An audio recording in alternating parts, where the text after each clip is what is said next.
नमस्ते दोस्तों। आज हम पढ़ेंगे हिंदू मैरिज एक्ट, हिंदू विवाह अधिनियम 1955 के सेक्शन 5। हिंदू विवाह अधिनियम के सेक्शन 5 के तहत हिंदू विवाह में जो भी शर्तें और नियम लागू होते हैं उसके बारे में आज हम पढ़ेंगे। इससे पहले जो भी भाई और बहन इस चैनल पर नए हैं, सबसे पहले इस चैनल को सब्सक्राइब कर लें और बेल आइकन को प्रेस कर दें, जिससे जो भी वीडियो मैं नए बनाऊं वो आप तक सबसे पहले पहुंच सके। तो हम शुरू करते हैं हिंदू मैरिज एक्ट, हिंदू विवाह अधिनियम के सेक्शन 5 के तहत क्या क्या नियम और शर्तें लागू होती है। हिंदू विवाह अधिनियम सेक्शन 5 के तहत 5 पॉइंट मुख्यतः हैं, जिनमें पहला है monogamy, sanity, age, beyond prohibited degree, beyond sapinda relationship.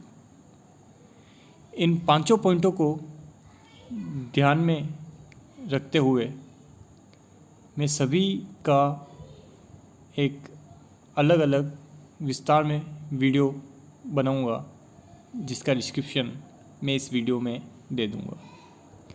अभी इस वीडियो में हम पांचों पॉइंटों का संक्षिप्त में बात करेंगे।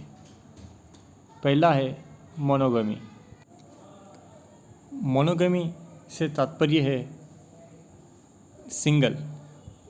मोनोगमी में मोनो का अर्थ है सिंगल। सिंगल यानी एक, यानी जिस भी महिला या पुरुष की एक शादी हो चुकी हो, उसके पश्चात अगर वह कोई दूसरी शादी करता है तो वह हिंदू मैरिज एक्ट के तहत अमान्य होगी, अर्थात वॉइडेबल होगी।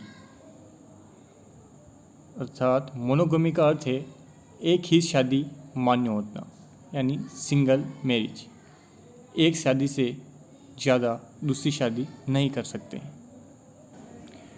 इसमें दूसरा पॉइंट आता है सैनिटी, अर्थात मिर्गी, कोई बीमारी या अनसाउंड का होना, किसी भी तरह की अनसाउंडनेस होना।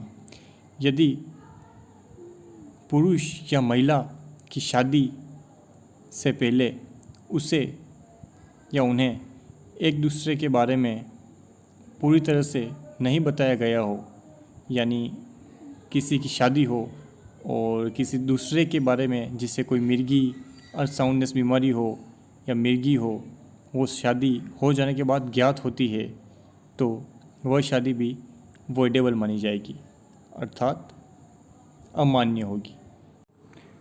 और जिस पक्ष द्वारा यह जानकारी छिपाई गई हो उस पर फ्रॉड का भी केस किया जा सकता है। इसमें तीसरा पॉइंट आता है एज, अर्थात आयु। जिस भी लड़के या लड़की की शादी या विवाह हो रहा हो, उसमें लड़के की उम्र कम से कम 21 वर्ष होनी आवश्यक है और लड़की की उम्र 18 वर्ष का होना आवश्यक है। इससे ज़्यादा हो सकती है, लेकिन इन उम्र से कम होने पर भी शादी को वॉइडेबल माना जाएगा, अर्थात अनवैलिड माना जाएगा। इसमें चौथा पॉइंट आता है बियॉन्ड प्रोहिबिटेड डिग्री, जिसका अर्थ है कि किसी लड़के या लड़की द्वारा अपने ही परिवार में विवाह करना, यानी अपने ही खून के रिश्ते में विवाह करना। जैसे उदाहरण के तहत किसी लड़के या लड़की का अपने ही पिता, दादा, परदादा या फिर बेटे, पोते या परपोते के पुत्र या पुत्री से विवाह करना, अर्थात खून के रिश्ते में शादी करना बियॉन्ड प्रोहिबिटेड डिग्री के अंतर्गत आता है। अगर कोई भी लड़का या लड़की अपने ही ब्लड रिलेशन में विवाह करता है तो उसे भी अनवैलिड माना जाएगा, अर्थात वॉइड माना जाएगा। इसमें अंतिम और लास्ट पॉइंट आता है बियॉन्ड सपिंड रिलेशनशिप। सपिंड का अर्थ होता है कि एक ही पिंड यानी एक ही पीढ़ी में शादी करना।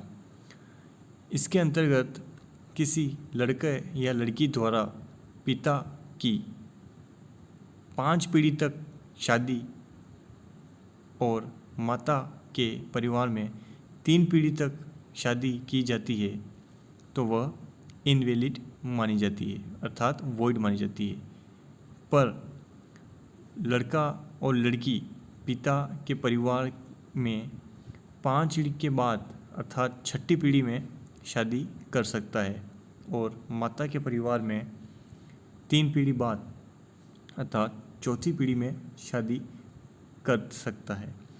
मेन मोटो इसका ये है कि 2 भाई या बहन में शादी ना हो जाए। ये थे 5 पॉइंट जो हमें हिंदू विवाह अधिनियम 1955 के सेक्शन 5 में ध्यान रखने हैं। ये 5 पॉइंट मैंने बहुत ही शॉर्ट में बताए हैं, पर इनका 5 पॉइंटों का विस्तार में वीडियो में बनाकर जल्द ही अपलोड करूँगा, इसलिए इस चैनल को सब्सक्राइब और बेल आइकन ज़रूर दबाएं।